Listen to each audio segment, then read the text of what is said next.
নমস্কার বন্ধুরা, আমি হলাম বিশ্বরূপ। আর আজ আমি বেড়ানোর জন্য ঘর থেকে বেরিয়ে পড়েছি পুঞ্চার দিকে। তো আমরা জাস্ট কিছুক্ষণ আগে এখানে এসে পৌঁছেছি। আর আমরা যে জায়গাটিতে এসে পৌঁছেছি এটি হচ্ছে পুঞ্চা যে বাজার রয়েছে তার পাশ দিয়েই কিন্তু আমাদের কাঁসাই নদী বয়ে চলেছে, এবং কাঁসাই নদীর ঠিক কূলেই এই পুঞ্চা সর্বজনীন কালী মন্দির অবস্থিত। তো আমরা বর্তমানে এখানেই রয়েছি। আর আজ আমার সঙ্গে এসেছে শুভজিৎ ভাই। এখানে শুভজিৎ ভাই এসেছে, আপনারা দেখতেই পাচ্ছেন। আপনাদেরকে দেখানোর চেষ্টা করছি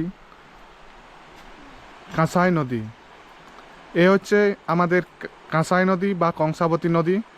আর এই নদীর পাশেই রয়েছে পুঞ্চা সর্বজনীন কালী মন্দির। জায়গাটি কিন্তু খুবই সুন্দর জায়গা, আপনারা দেখে বুঝতেই পারছেন। বড় বড় অনেক গাছ রয়েছে, বটের গাছ, আরও আমের গাছ, আরও বিভিন্ন রকমের গাছ রয়েছে। এখানকার যে পরিবেশ কিন্তু অনেক শান্ত পরিবেশ রয়েছে।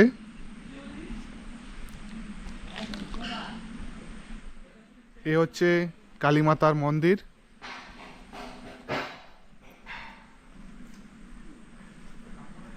এই জায়গাটিকে আমি অনেক দিন আগে একবার এসেছিলাম, তখন আমি কলেজে পড়ি। সে সময় আমি এখানে পৌঁছানোর পর অনেকক্ষণ কিন্তু বসেছিলাম এবং কাঁসাইয়ের যে জল তাকে আমি লক্ষ্য করছিলাম। খুবই সুন্দর লাগছিল। আপনারা দেখুন, জায়গাটি কিন্তু অনেক পরিষ্কার পরিচ্ছন্ন রয়েছে। আপনারা যদি পুঞ্চা কোনো দিন কোনো কাজে এসে থাকেন, অবশ্যই এই জায়গাটিকে একবার ভিজিট করার চেষ্টা করবেন। আশা করি আপনাদের সকলেরই ভালো লাগবে। এই দেখুন, এখানে যে বটের গাছগুলো রয়েছে সেগুলোতে কিন্তু বেদি করা রয়েছে। এখানে একটি রয়েছে, সামনেও একটি বিশাল আকার বটের গাছ রয়েছে। দেখুন, বেদি করা রয়েছে।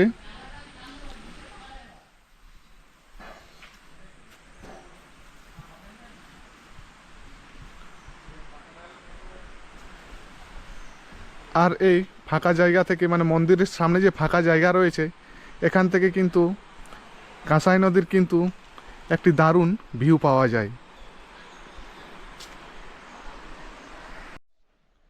মন্দির চত্বর যাতে পরিষ্কার থাকে তার জন্য বিভিন্ন জায়গাতে লেখা রয়েছে মন্দির চত্বর পরিষ্কার পরিচ্ছন্ন বজায় রাখুন।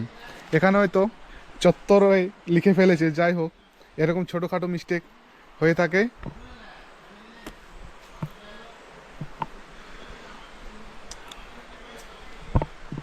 এই দেখুন, দূরে দেখাচ্ছে কাঁসাই নদী। আমার মনে হয় যে সময় আমাদের কাঁসাই নদীতে বান এসেছিল সে সময় মনে হচ্ছে এই মন্দিরের অনেকটাই অংশ কিন্তু জলের নিচে চলে গেছিল, আশা করি। আমি সঠিক কিন্তু জানি না। প্রত্যেকটা ভিডিওতেই আপনাদের উদ্দেশ্যে আমি একটি দায়িত্ব দিয়ে যাই যে ভিডিওটি যদি আপনাদের ভালো লেগে থাকে তাহলে কমেন্ট করবেন। তো এই ভিডিওর ক্ষেত্রেও তার কিন্তু ব্যতিক্রম হচ্ছে না। আমি আপনাদেরকে বলছি যে ভিডিওটি যদি আপনাদের ভালো লেগে থাকে আপনারা কিন্তু কমেন্ট বক্সে একটি অন্তত কমেন্ট ছেড়ে দিয়ে যাবেন।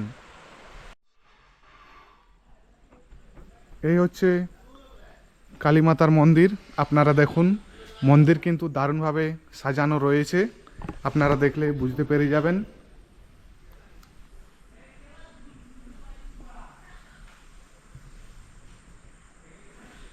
ভিতরে মায়ের কিন্তু একটি প্রতিমা রয়েছে।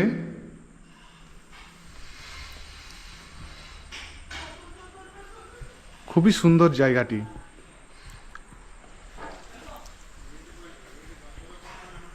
এই জায়গাটিকে যদি আপনারা পৌঁছাতে চান তাহলে পুঞ্চা যে গার্লস স্কুল রয়েছে ওখান থেকে বাঁদিকে একটি রাস্তা চলে এসেছে, যেটি নদীর দিকে আসছে। ওই রাস্তা ধরে কিছু দূর এগিয়ে এলেই, মোটামুটি 1 থেকে 1.5 কিলোমিটার এলেই কিন্তু এই মন্দির আপনারা দেখতে পেয়ে যাবেন। এই হচ্ছে মন্দির। আর মন্দিরের সিঁড়িতে ওঠা মাত্রই আপনারা দেখতে পেয়ে যাবেন যে এখানে জমিদাতার নাম কিন্তু উল্লেখ রয়েছে, জগন্নাথ মাহাতো, তরণীকান্ত মাহাতো, 1975 সাল, পুঞ্চা, পুরুলিয়া। এটি আপনাদের নজরে পড়ে যাবে। এবার আমি আপনাদেরকে দেখানোর চেষ্টা করব যে মন্দিরের যে গেট রয়েছে সেই গেট।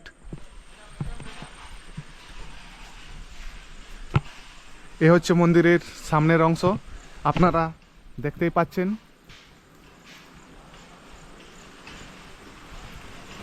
খুবই সুন্দর জায়গাটি, আমার তো ব্যক্তিগতভাবে খুবই ভালো লেগেছে। এখানেও আপনারা যখন মন্দিরের গেট দিয়ে ভিতরে ঢুকে যাবেন, এখানে আপনাদের এই লেখাটি অবশ্যই নজরে পড়বে, যেখানে সেখানে নোংরা ফেলবেন না, এই জিনিসটি। এ হচ্ছে মন্দিরের চারিপাশের পরিবেশ।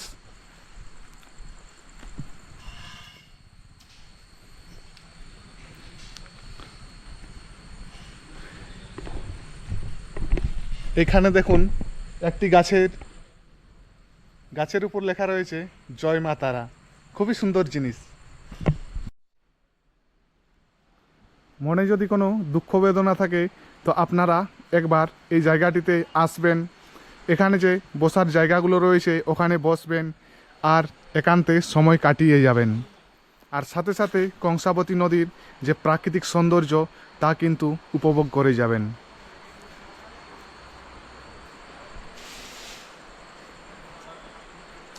আমি শুভজিৎ ভাইকে জিজ্ঞাসা করব যে জায়গাটি কেমন লাগলো। কেমন? দারুণ জায়গা, বলে বোঝানো যাবে না। আর এই জায়গাটাকে মানে জায়গাটাকে আসার রাস্তাটা একটু যদি বলিস। বল। পুঞ্চা থেকে? হ্যাঁ, পুঞ্চা থেকে যে গার্লস স্কুল রয়েছে তার বাঁ সাইডে একটা রাস্তা আছে, ওই রাস্তা দিয়ে চলে এলেই এই কালী মন্দির পাওয়া যাবে।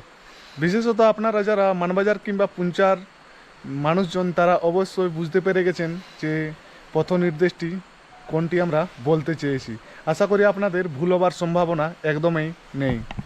যাই হোক, এবার আমরা এখান থেকে বেরিয়ে পড়ব। আর বন্ধুরা, আপনারা অবশ্যই জানাবেন যে আপনাদের এই ভিডিওটি কীরকম লেগেছে। ভালো যদি লেগে থাকে তাহলে কিন্তু আপনারা বন্ধুদের সঙ্গে শেয়ার করবেন। আর পরবর্তী ভিডিওতে দেখা হচ্ছে নতুন কোনো জায়গাতে। ততক্ষণের জন্য গুড বাই, সকলে ভালো থাকবেন। জয় হিন্দ।